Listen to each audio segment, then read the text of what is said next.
I think there's a pretty good chance that by now you've had some encounter with artificial intelligence. It seems like every day there's some new AI tool, and AI is even being built into browsers now. And you may recall that there was some verbiage in the syllabus for this class about allowable use of artificial intelligence. And here is my dilemma, and it's the same dilemma for any of your instructors. On the one hand, we don't want you to become overly or totally reliant on the use of AI. For example, earlier this evening I was trying to work with AI and get a Python script working to do some network scanning, and we haven't got it to work correctly yet. And that's not the first time I've been unsuccessful in getting AI to come up with something useful as far as programming. So again, we don't want you to become totally dependent on AI. But on the other hand, it occurs to me that one of these days, hopefully, you're going to have a job interview, and it's entirely possible that one of the questions you'll be asked would be, do you have any experience with AI? So there's a really good chance that whoever's interviewing you may know nothing about it. And if you know something about it, that might give you a leg up on a job. So with that in mind, I thought we would use AI,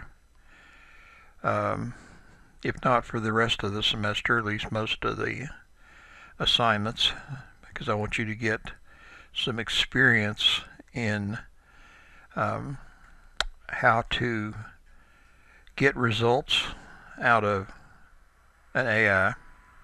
So let's get started. What I'm going to suggest is that we start with ChatGPT. I use this sometimes. I also use Microsoft Copilot and actually 2 or 3 other ones for various purposes. So I just did a Google search on ChatGPT. I'm going here, click on this link. Now, I already have an account. You'll need to make one, and I'm not even sure. I'm sure you'll figure it out. And it's one of the things I want all of you to get your head around, this whole concept of you have to figure things out on your own, because one of these days you're going to be the IT person and there's not going to be anybody there for you to ask. So figure it out. So here's what I want to do. I'll move this temporarily. I'm going to take the description of the admission program that we did about a month ago, and I'm going to copy part of this, the part that looks pertinent to this. I'll copy, and then come back over here where it says ask anything. I want to paste that in. Now, keep in mind here that we need to make sure we specify we want a Python program. So here's our program specification, and this is one of your first things you're going to have to come to grips with. In this case, I wrote this. In the real world, probably no one's going to be there to write your program specification for you. So I'm going to press this up arrow here, and just like that, we get some code here. And notice here it says copy code.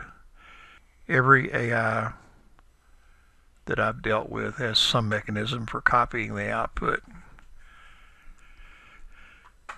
So now let's go up here and let's run this. And I've been fooling around with some other things here.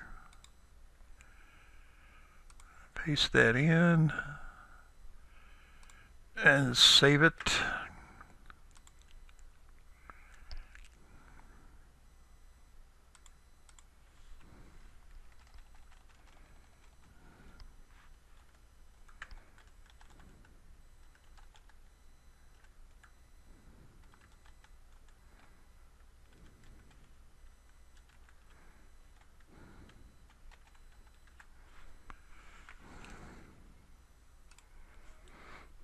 Now let's run it.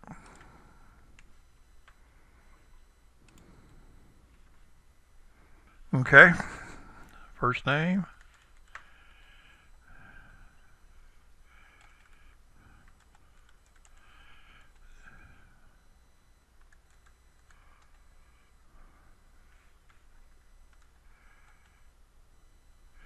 And let's see, I've been rejected, or Terry Smith, or Smythe if you're from England. So let's look now at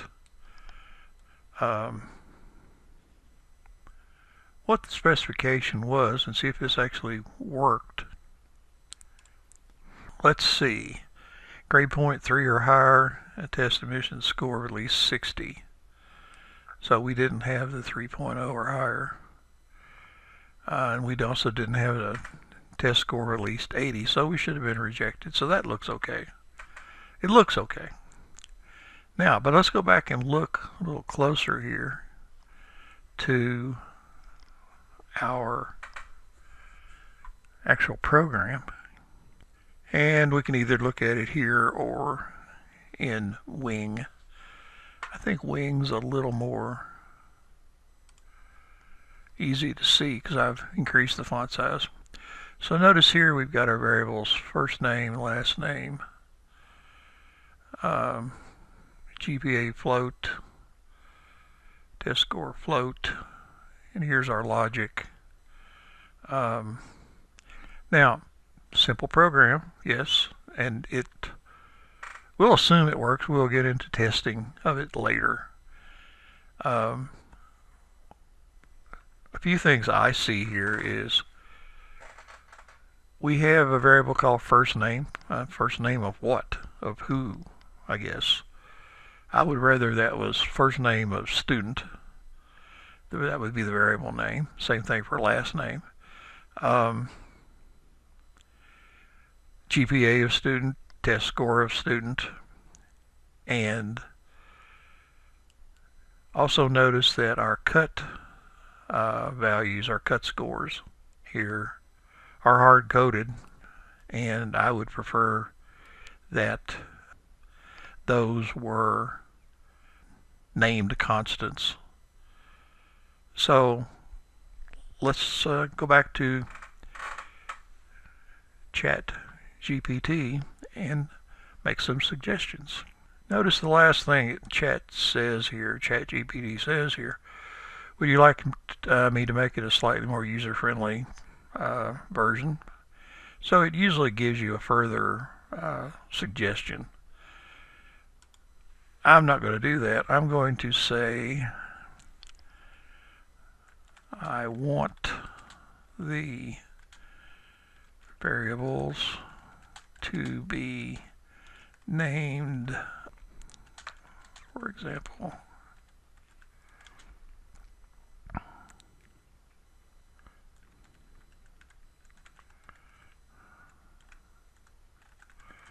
first name of student, using camel case there. I also want the cut scores to be named constants. That way you can go in and change them easily, just in case that these values are used more than one place in your program. Let's see, what else could we ask for here? Oh, I also, and just to be a little bit proper with the English, I further want the inputs from the user to be validated for type.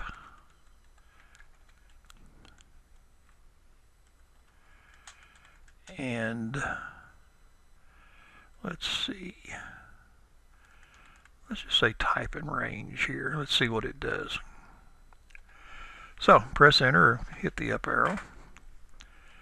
So let's see here, what do we got? Here's our named constants. These are the ones that I was expecting. So we got a min GPA and a max GPA, which, you know, in certain cases you can have a max GPA of 5, so you could certainly either change this or specify this. Test scores 0 to 100. And these are very much reasonable checks for input. You know, you're not going to have a negative GPA or a negative test score. So now we've got a function here, and we've talked about this before. I think if we haven't, we're going to talk about it now. This is just a little function here to check that the input from the user, in this case, you know, the user at the keyboard, is a float in this case, and it's between a minimum and a maximum value. So otherwise, you know, you're not going to get out of this function. So here's main. So first name of student. See, it changed my the variable name to something more realistic, I think, much more readable. So let's see here, input first name of student. Now you may be sitting here thinking, well, okay, why didn't we check the this input for type? Well, if you think about it, everything in Python, all inputs are strings unless you force them into something else like a float or an integer. So we really don't have to check inputs that we know are strings. So grade point average is going to be assigned the value from the get valid float function, and we're going to pass it this string as a prompt, and there's our min and max. Well, this is part of the prompt, excuse me. And here are the actual min and max. And then we turn right around, well, we get the result of this gets stored in the variable grade point average, which again is much more reasonably named, I think.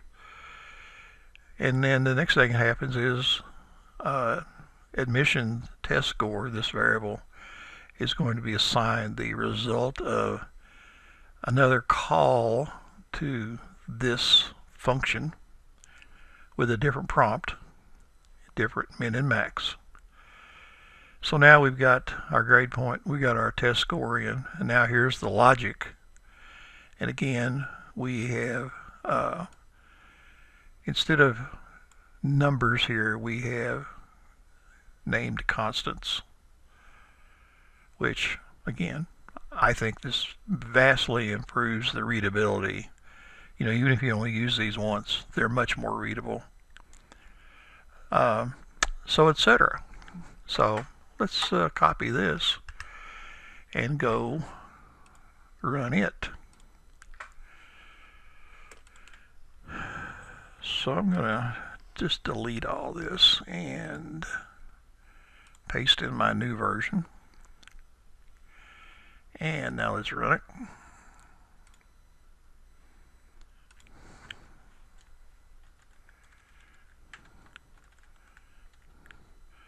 let's see here, 3.01, test score 60, and I've been accepted. So I think this improved version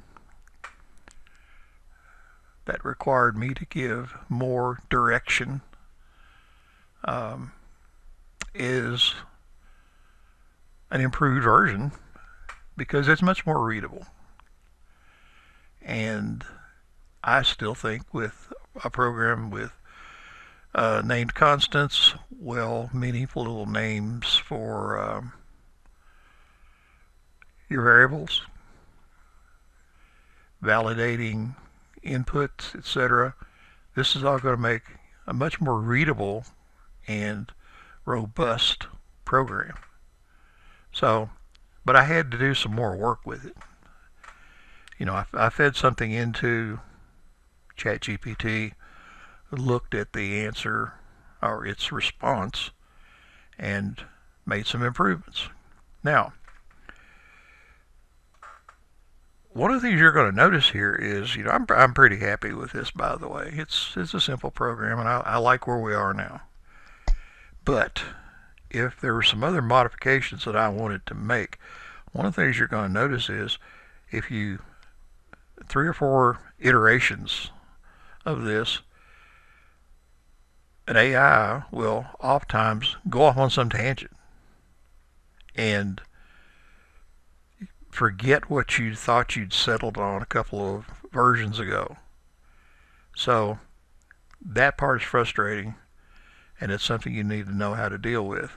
And also, the more information that you can give the AI, the more context, the more examples of what you want exactly, the better off you're going to be.